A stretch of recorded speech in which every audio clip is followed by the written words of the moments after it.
La Russie a dû penser qu'elle avait tout vu en Crimée.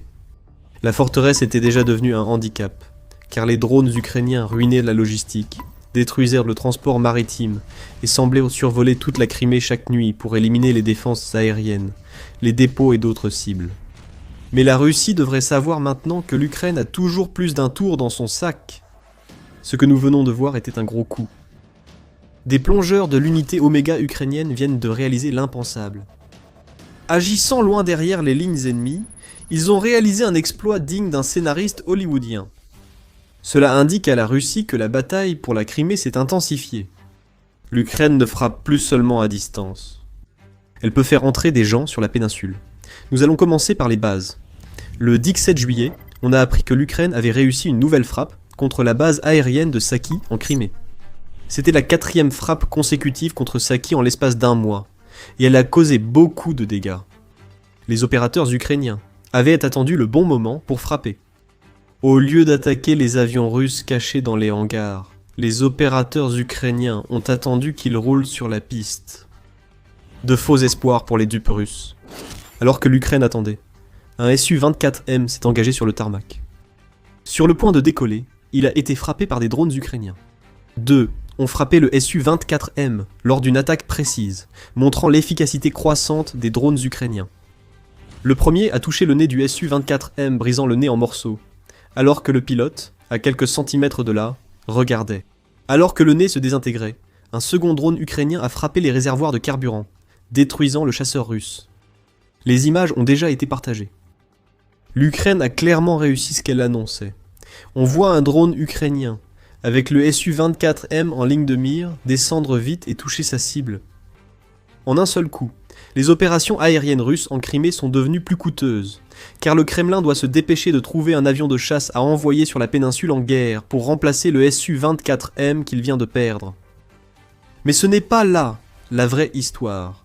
Aussi impressionnante que soit la 4e frappe contre Saki en un mois, cette attaque différait de tout ce que l'Ukraine avait accompli en Crimée jusque-là. Normalement, nous vous parlerions de drones lancés depuis le continent, ou peut-être depuis des drones maritimes à la surface de la mer Noire quand on parle de ce type de frappe. Pas cette fois. Le dernier succès de l'Ukraine ne vient pas de ses opérateurs de drones habituels. Dans une histoire digne d'un film, l'Ukraine a envoyé des plongeurs de combat directement en Crimée pour lancer l'attaque contre la base aérienne de Saki. Ces plongeurs sont membres du centre des forces spéciales Oméga de la garde nationale ukrainienne, et ils sont formés pour mener des missions que le soldat ukrainien moyen n'est pas équipé pour accomplir. Oméga et ses spéciales. Bien qu'ils soient rarement mis en avant dans la guerre de l'Ukraine contre la Russie, les opérateurs d'Oméga comptent parmi les meilleurs des meilleurs que l'Ukraine puisse offrir. Le centre des forces spéciales, qui porte le nom d'Oméga, compte 8 détachements, tous également appelés Oméga, en hommage à la cohésion de l'unité et à sa capacité à rester dans l'ombre. La mission d'Oméga est simple, assurer la sécurité nationale et la défense en luttant contre le terrorisme et en repoussant l'agression armée contre l'Ukraine. Dans le contexte de la soi-disant opération militaire spéciale de Poutine, cela revient à trouver tout ce qui est russe et à le détruire. Seuls les agents d'élite de l'Ukraine intègrent Oméga. On pense que le centre compte entre 501 et 1500 militaires, selon Militaryland, et chacun de ses membres est un spécialiste hautement qualifié. Les parachutistes, experts en guerre de montagne et autres spécialistes ayant passé leur carrière à s'entraîner pour des situations spécifiques trouvent leur place chez Oméga. Et bien sûr, il y a les plongeurs de combat, les vedettes de l'opération de Saki. Nous ne savons pas grand-chose sur la nature précise de l'opération qu'Oméga a menée à Saki. Cela fait partie du jeu. Un centre comme Oméga ne va pas révéler chaque aspect d'une opération clandestine après coup. Une stratégie efficace une fois peut réussir de nouveau, si la Russie ignore comment elle a été réalisée. Mais nous en savons un peu grâce à un post sur Telegram du commandant de la garde nationale ukrainienne, Oleksandr Pivnenko. Dans son post du 16 juillet, Oleksandr Pivnenko a déclaré « Nos forces spéciales du centre d'opération spéciale Oméga ont détruit un bombardier russe Su-24M sur la base aérienne militaire de Saki, en Crimée temporairement occupée. L'opération réussie a été menée par les plongeurs de combat du centre d'opérations spéciales Oméga, qui ont une fois de plus confirmé leur capacité à effectuer des frappes de haute précision sur des cibles ennemies loin derrière leurs lignes. Plus d'informations proviennent du média United 24, qui indique que l'opération a nécessité 3 semaines de préparation, et qu'elle a été menée avec l'aide de l'armée de l'air ukrainienne et du service de sécurité de l'Ukraine. Pivnenko a ensuite partagé quelques détails sur l'opération. La cible a été identifiée quelques jours avant l'assaut des plongeurs. La garde nationale savait qu'un Su-24M russe à Saki servait probablement à lancer des missiles sur l'Ukraine continentale. Puis les forces spéciales Oméga ont préparé une opération pour infiltrer la Crimée elle-même, d'où ils lanceraient des drones pour cibler le Su-24M. Au-delà, nous ne pouvons que supposer à partir de ce que nous savons du travail des plongeurs de combat. Ces plongeurs auraient dû être envoyés en Crimée, peut-être à bord d'un patrouilleur ou d'un submersible pour rester discrets. Ils auraient aussi dû faire face aux difficultés à naviguer vers une zone côtière en Crimée pour y lancer leurs drones et s'échapper. N'oubliez pas, ils devaient aussi transporter les drones. Tout cela en gérant la navigation, ce qui impliquait de nager sous l'eau, affronter marée et courant pour atteindre leur objectif. La moindre erreur aurait pu coûter cher. Débarquer au mauvais endroit aurait pu faire échouer l'opération dès le début. Ces plongeurs de combat disposaient des outils nécessaires pour leur mission. Des tablettes étanches sont maintenant proposées à de nombreuses personnes qui assument ce rôle, facilitant la navigation via GPS et positionnement satellitaire Doppler. Malgré tout, la tâche restait immense. Entrer en Crimée, mener une frappe de drone parfaitement synchronisée à Saki, puis repartir. Nous vous avions dit que ces personnes étaient des spécialistes. Maintenant, vous comprenez pourquoi. Sur le champ de bataille, l'information, c'est le pouvoir. Mais une bataille reste invisible. Chaque jour, des courtiers en données collectent, regroupent et vendent vos données personnelles sans votre connaissance ni votre consentement. Notre sponsor du jour, Inconi, vous aide à effacer ces données de centaines de bases de données en seulement quelques clics. Vos données personnelles et familiales, comme adresse et téléphone, pourraient être en ligne sans que vous le sachiez. Cela peut entraîner des appels indésirables, des arnaques et des vols d'identité. C'est dangereux pour vous et votre famille. C'est pourquoi j'utilise Inconi. Inconi trouve automatiquement où vos informations personnelles sont exposées et envoie des demandes de suppression en votre nom. Ils ne peuvent pas vous nuire s'ils ne peuvent pas vous trouver. Et avec le forfait illimité, vous pouvez aller encore plus loin. Collez simplement le lien d'un site exposant vos données. Et les experts en confidentialité d'Inconi prendront en charge les suppressions personnalisées. Commencer ne prend que quelques minutes, et après une autorisation unique, Inconi s'occupe du plus gros du travail pour vous. Reprenez le contrôle de votre vie privée dès aujourd'hui. Utilisez notre code spécial pour obtenir 60% de réduction sur n'importe quel abonnement annuel Inconi. Scannez le code QR ou cliquez sur le lien ci-dessous et commencez à supprimer vos informations personnelles du web. Vous savez déjà que l'information, c'est le pouvoir. Utilisez maintenant ce pouvoir pour vous protéger et reprendre le contrôle de votre vie privée avec Inconi. Un précédent existe pour ce type d'opération. Au début de l'invasion de l'Ukraine par la Russie a réussi à capturer l'île aux serpents, après un court bombardement, qui a permis de capturer les gardes-frontières ukrainiens. Ceux-ci avaient essentiellement dit aux envahisseurs russes d'aller se faire voir après que ces derniers leur aient ordonné de quitter l'île. L'île aux serpents était une victoire majeure pour la Russie. Si elle l'avait gardée, elle aurait constitué un site idéal pour des défenses aériennes dans l'ouest de la mer Noire. De plus, cette île de moins d'1 kilomètre de long était aussi située sur une des routes maritimes utilisées par l'Ukraine pour acheminer des navires marchands en mer Noire vers les eaux internationales. La Russie a commencé à manœuvrer autour de l'île aux serpents juste après sa capture. Le 30 juin 2022, les forces de Poutine ont annoncé leur retrait, soi-disant comme un geste de bonne volonté envers l'Ukraine. C'est ce que rapporte Osprey Publishing. L'Ukraine doutait du départ réel des forces russes. Quelle bonne volonté pouvait exister dans une nation qui essayait de soumettre l'Ukraine? Ainsi, le 7 juillet 2022, des plongeurs de combat du 73e Centre d'opérations spéciales maritimes d'Ukraine ont été appelés à intervenir. S'approchant de l'île aux serpents discrètement à l'aide de véhicules sous-marins, ces plongeurs qui avaient reçu une formation du Special Boat Service britannique ont débarqué et inspecté l'île aux serpents pour vérifier si les affirmations de la Russie étaient vraies. Des navires de guerre russes se sont vite approchés, prouvant à l'Ukraine que la bonne volonté russe est aussi limitée que la vision de Poutine pour son pays. Les plongeurs se sont repliés mais un plan existait déjà. Au fil des ans, les plongeurs de combat ukrainiens ont mené des assauts sur la flèche de Kinburn, offrant à ses contrôleurs une maîtrise du trafic en mer Noire et sur le Dnipro. Ces plongeurs ont beaucoup d'expérience. Nous pensons que cette expérience a été mise à l'épreuve en Crimée contre la base aérienne de Saki, et les plongeurs ukrainiens ont brillamment réussi ce test. Beaucoup de cela reste spéculatif. Omega refuse de dévoiler ses secrets, ce qui est compréhensible. Cependant, une information sur l'opération de Saki, non révélée par la garde nationale ukrainienne, a été rapportée depuis. Mais avant de révéler ce détail qui change la donne, petit rappel, vous regardez The Military Show. Si vous trouvez nos analyses utiles, nous avons encore beaucoup de contenu à venir. Abonnez-vous et activez la cloche de notification pour ne rien manquer de ce qui arrive. Les plongeurs de combat ukrainiens et les détails de leur travail restent peut-être entourés de secrets, mais les drones qu'ils ont utilisés pour détruire le Su-24M russe ne le sont pas. Les plongeurs de combat ont utilisé les célèbres drones Hornet guidés par IA, devenus essentiels dans la campagne de blocus logistique employée par l'Ukraine pour isoler la Crimée. Mais ce n'étaient pas les Hornets que nous connaissons. Dans un rapport de suivi du 17 juillet sur le désastre subi par la Russie à Saki, United 24 Media a révélé que la remarquable mission de plongée de combat de l'Ukraine avait également servi de test pour une version améliorée du drone Hornet.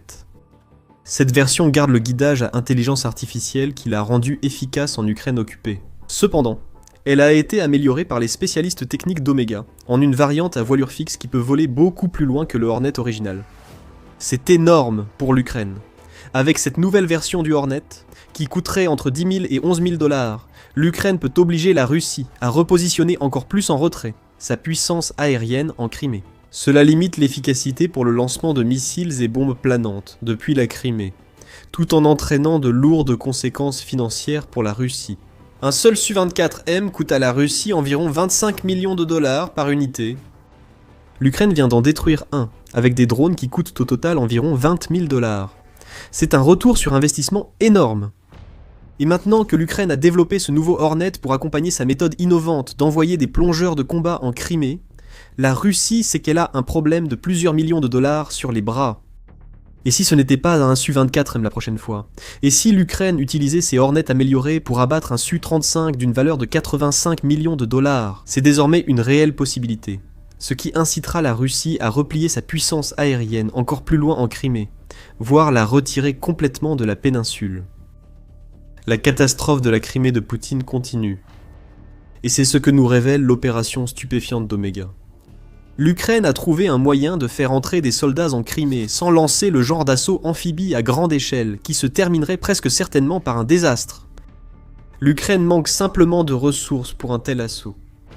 La marine ukrainienne ne dispose pas réellement de navires de guerre, seulement de patrouilleurs et de navires anti-mines, rendant un assaut amphibie traditionnel impossible.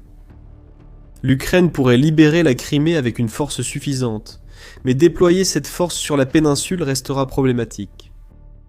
Prendre d'assaut les plages de Crimée constitue aussi une attaque évidente. Les défenses russes seraient pleinement mobilisées, et l'Ukraine subirait trop de pertes pour lancer une telle attaque, même avec les navires de débarquement nécessaires. Cela n'a pas empêché la Russie de paniquer. Dans un rapport du 17 juin, le Kyiv Independent a révélé que la Russie se préparait à d'éventuels débarquements ukrainiens en Crimée, en essayant de renforcer ses défenses côtières. C'est là qu'on sait qu'une nation est terrifiée. Se préparer à une invasion qui a si peu de chances d'arriver nous montre que le commandement russe n'est guère plus qu'un poulet sans tête quand il s'agit de la Crimée. Ce que nous venons de voir avec les plongeurs de combat d'Omega, c'est l'Ukraine défiant encore une fois les attentes face à la Russie. La Russie anticipait des débarquements ukrainiens, mais ne prévoyait pas qu'une petite équipe de plongeurs avec de nouveaux drones Hornet s'infiltre en Crimée, lance contre un aérodrome déjà endommagé, une attaque détruisant un Su-24M, puis repartent aussitôt. Nous venons d'assister à l'aggravation de la crise de la Crimée pour Poutine, car l'Ukraine a prouvé à la Russie que ses défenses sont inefficaces face à un pays devenu expert mondial en guerre asymétrique. Ce n'était pas une contre-invasion de la Crimée, mais une opération ciblée. Il est probable que l'Ukraine mènera davantage ce type d'action à mesure que l'emprise de Poutine sur la Crimée diminue. Finalement, la Russie ne quittera pas la Crimée dans un grand fracas, elle partira en silence. Nous le savons en élargissant notre regard sur la Crimée. Aussi impressionnante que fut l'opération d'Omega, ce n'était qu'un nouveau coup porté à une force d'occupation russe déjà groggy. Saki à elle seule le démontre. La puissance aérienne russe est désormais si limitée qu'elle ne peut utiliser ses chasseurs et bombardiers que pour décoller, tourner autour des aérodromes, lancer des missiles et des bombes, puis atterrir. Il est rare que des sorties russes soient effectuées au-delà des territoires occupés, ce qui pourrait avoir un rapport avec le fait que l'Ukraine a déjà détruit 438 avions et 354 hélicoptères russes, selon un rapport ukrainien du 20 juillet. Des aérodromes tels que Saki sont désormais au centre de la campagne aérienne russe. Si ces aérodromes sont compromis, la stratégie de Vladimir Poutine utilisant la Crimée pour attaquer l'Ukraine par voie aérienne est gravement menacée. Et Saki est sérieusement compromis. Nous avons indiqué plus tôt que l'opération Oméga, ayant détruit un Su-24M à la base aérienne de Saki, n'est qu'une des 4 opérations ukrainiennes menées au cours du dernier mois environ. Quelques semaines auparavant, le 3 juillet, le Kyiv Post a révélé que Saki avait été attaqué par une frappe de drone si puissante qu'elle avait détruit ou endommagé 7 avions, dont des Su-30 et des Su-24M. Cette frappe a suivi une précédente, quelques jours plus tôt, où des drones ukrainiens ont provoqué 5 impacts confirmés sur des hangars à Saki. Une frappe de drone a déclenché un incendie dans un hangar où la Russie stockait un Su-30SM. Si la Russie n'a pas encore compris le message, nous allons l'expliquer clairement pour tous leurs bots qui regardent cette vidéo. La base aérienne de Saki n'est plus sûre. Il en va de même pour le reste de la Crimée. Nous avons qualifié la situation sur cette péninsule de catastrophe pour Poutine, et ce terme n'est pas utilisé à la légère. Les plongeurs de combat d'Oméga ont terminé leur opération, alors que la Crimée a été isolée grâce à une vaste campagne ukrainienne qui a sectionné les artères logistiques sur le continent et qui détruit en ce moment même des navires de ravitaillement et de carburant en mer d'Azov. La péninsule est en proie à une grave crise énergétique à la suite de ces frappes. Le carburant se fait rare dans les stations-service, à supposer que les occupants puissent trouver des stations qui en ont encore. Des coupures de courant tournantes touchent aussi la Crimée, l'Ukraine ciblant sous-stations et centrales thermiques. Au cours des 10 jours précédant le 16 juillet, l'Ukraine avait frappé 147 pétroliers, tentant d'acheminer de l'essence et du diesel vers la Crimée via la mer d'Azov. La campagne de l'Ukraine s'étend également au point qu'elle a lancé 7028 frappes de moyenne portée réussies contre la Russie en juin. Ce chiffre est proche du double des 3800 frappes réussies du mois précédent, ce qui démontre une escalade plutôt qu'un ralentissement. Ce que les plongeurs de combat d'Oméga ont fait pourrait être qualifié de frappe intermédiaire en soi, bien que celle-ci ait été menée d'une manière que nous n'avions jamais vue auparavant. Mais ce que l'opération d'Oméga nous montre aussi, c'est que la Russie a perdu le contrôle des eaux qui entourent la Crimée. La mer Noire, en particulier, est passée d'un atout que la Russie pouvait utiliser pour attaquer l'Ukraine continentale à un handicap qui sert désormais de voie à l'Ukraine pour mener des opérations comme la mission des plongeurs de combat que nous venons de voir. Le président ukrainien Volodymyr Zelensky a dit la même chose le 5 juillet, en déclarant que la Russie avait perdu la mer Noire. Il est difficile de le contester. L'Ukraine, sans marine, a détruit la plupart des navires de guerre de la flotte de la mer Noire, obligeant le reste de la flotte russe à se cacher loin des drones et missiles ukrainiens. L'Ukraine a mené 33 frappes contre les principaux navires de combat, 34 contre les navires de débarquement russes et 23 contre les navires auxiliaires. Cette campagne en mer Noire a rendu les eaux autour de la Crimée plus dangereuses pour les occupants russes que pour les défenseurs ukrainiens. Si dangereuse que l'Ukraine peut maintenant envoyer des plongeurs de combat en Crimée. La mer Noire, autrefois atout, est devenue un handicap même pour la Crimée. La clé des ambitions impérialistes de la Russie en Ukraine est censée être un symbole. La Russie a pris la Crimée en 2014 presque sans combat. Poutine s'en est servi comme moyen de pression contre l'Ukraine et présente la Crimée comme la destination phare des Russes les plus aisés. C'est désormais une zone de guerre sans carburant, peu de nourriture, sans électricité, et des avions de chasse brûlent sur les bases aériennes. Beaucoup des occupants en Crimée n'entendront peut-être jamais parler de ce qu'Oméga a accompli, du moins pas avant bien longtemps. La Russie fera tout pour cacher cette opération remarquable de plongeurs de combat à sa population. Mais cacher ce qui s'est passé ne change rien. L'Ukraine est déjà en train d'isoler la Crimée. Elle a maintenant une nouvelle méthode d'attaque, et le potentiel offensif de la Crimée est réduit. Les plongeurs Oméga ukrainiens viennent de réaliser l'impensable en Crimée. Mais cette opération est une étape de plus sur la voie de l'impossible.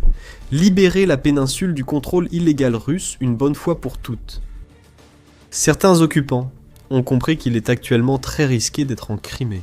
Ils fuient par milliers pour sauver leur vie, tentant de rejoindre la Russie continentale par le seul pont encore existant qui peut les faire quitter la péninsule. La panique est réelle, l'évacuation est en cours. Découvrez comment le pont de Kertch, reliant la Russie à la Crimée, est devenu encore un symbole de l'échec de Poutine en regardant notre vidéo. Et si vous avez apprécié cette vidéo, nous en avons beaucoup d'autres en réserve. Abonnez-vous à The Military Show pour être parmi les premiers à découvrir ce que nous préparons ensuite. Merci comme toujours de nous avoir suivis.